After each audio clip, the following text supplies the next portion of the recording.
Doctor Deepak Dinkar Patil, धुळ्यातील practising orthopaedic surgeon आणि Sanjeeti hospital Pune इथला माजी विद्यार्थी, माझ्यासोबत माझे सिनियर आणि धुळ्यातले प्रख्यात अस्थिरोगतज्ञ डॉक्टर झेंडे सर आणि डॉक्टर महाले सर. आज आम्ही इथे पत्रकार परिषद जी घेतली त्याचे दोन महत्त्वाचे उद्देश होते. परवाच्या दिवशी म्हणजे शनिवारी संजीती हॉस्पिटल पुणे यांच्या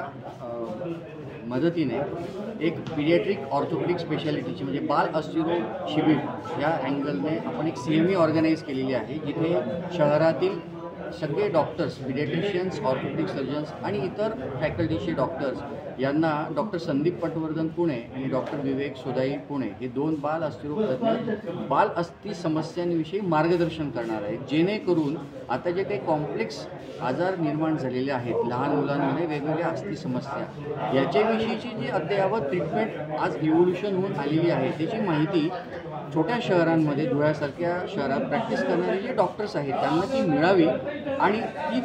त्या निमित्ताने रुग्णांपर्यंत ते पोहोचू शकतील आणि रुग्णांना अशा पद्धतीचे डॉक्टर्स उत्कृष्ट पद्धती ट्रीटमेंट करायला उपलब्ध आहेत धुळे आणि पुणे येथे ही माहिती मिळाली, म्हणजेच थोडक्यात ते आजार दुर्लक्षित राहणार नाहीत आणि त्यांना जगातली अद्ययावत ट्रीटमेंट मिळेल, हा पहिला उद्देश. आणि त्या अनुषंगाने त्याच्या दुसऱ्या दिवशी म्हणजे रविवारी दिनांक 29 रोजी माझ्या हॉस्पिटलमध्ये आम्ही मोफत बाल अस्थि शिबिर ठेवलेलं आहे. तर मी आपल्या पत्रकार बंधूंच्या माध्यमातून मी आपल्या सर्वांना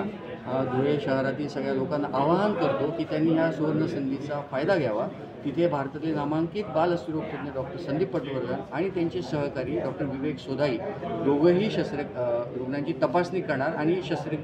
लागणाऱ्या शस्त्रक्रियेविषयी माहिती देणार आणि ते पुढे कशा स्वरूपात कशा करायच्या, कमीत कमी खर्चात, योजनेमध्ये मोफत आणि जे अगदी क्लिष्ट आहेत त्यांना कमीत कमी खर्चात पुणे येते याची आम्ही सगळेजण धुळे ऑर्थोपेडिक सोसायटीच्या माध्यमातून आणि धुळे पीडियाट्रिक सोसायटीच्या माध्यमातून, धुळे IMAच्या माध्यमातून आम्ही आणि संजीती हॉस्पिटलच्या माध्यमातून त्याची काळजी घेऊ. धन्यवाद.